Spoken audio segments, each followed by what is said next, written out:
All over the world, we are facing critical questions on important public issues, and not just the ones that get the headlines.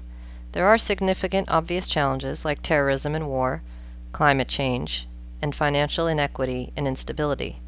But our ability to meet these challenges has more to do with some other decisions we face, about whether and how people take part in democratic self-governance.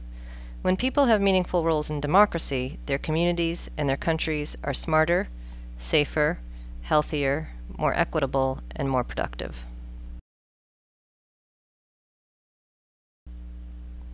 These questions about democracy, what it means and how to make it work, have been around since the dawn of civilization. Liberty and equality will best be attained when all people share to the government and to the utmost. But there are some interesting new twists to these old questions. First, the wave of democratic innovation in the global South means that the older, northern democracies may be falling behind their younger, southern counterparts when it comes to innovation and self-governance.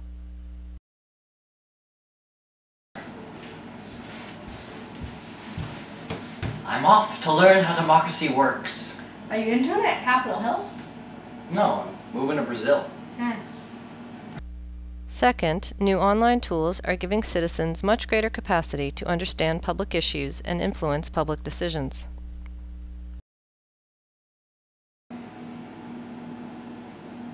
What are you doing? Ordering pizza? No, I'm vetoing the city budget. Oh. In this era of democratic experimentation, a number of successful innovations have emerged, including dialogue and deliberation, participatory budgeting, Placemaking. neighborhood online forums, events that are political, social, and fun for kids, Neighborhood mini grants. online arenas for problem solving, co-production of public services, mapping community assets and challenges. As we see more and more examples of how democracy can work, it becomes more and more apparent that some of the official procedures for democracy are ineffective and out of date. For example, the standard format for public meetings, in which citizens get 3 minutes at an open microphone to address their elected officials, is still the most commonly practiced form of public participation and the least effective.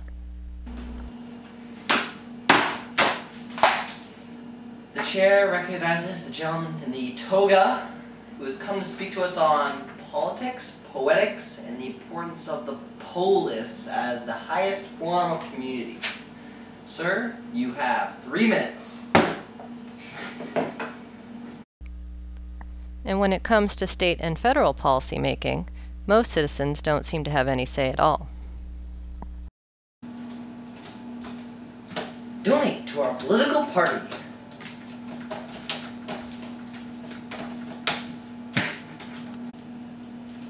Please sign the petition.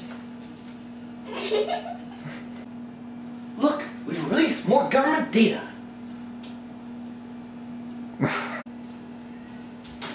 Look, WikiLeaks!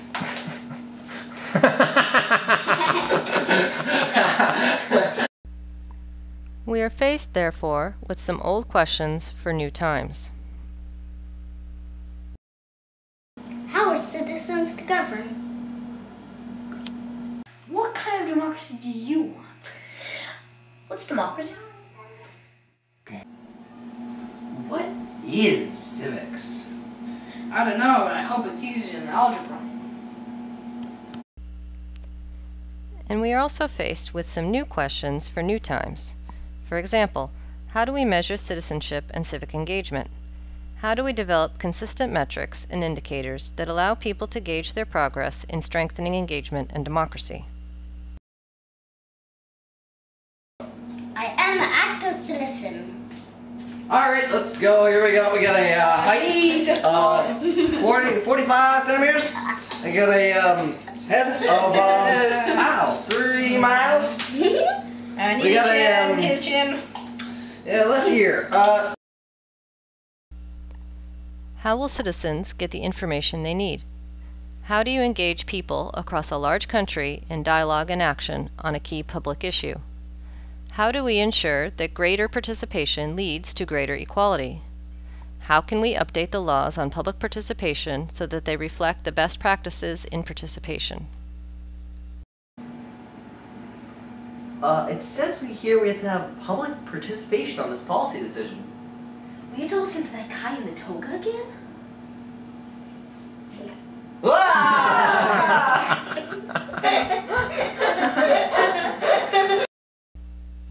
Above all, we will have to decide what kind of democracy do we want? What kind of civic infrastructure do we want to build? What kinds of opportunities for engagement do we want to support and sustain? My community will be resilient. Is that all? In my community, equitable processes lead to equitable decisions. I'm listening. In my community, people will engage online and face-to-face. In my community, young people have roles in public life that are powerful, educational, and fun. Good! These questions are worth tackling for all kinds of reasons, for the benefit of current generations and those to come.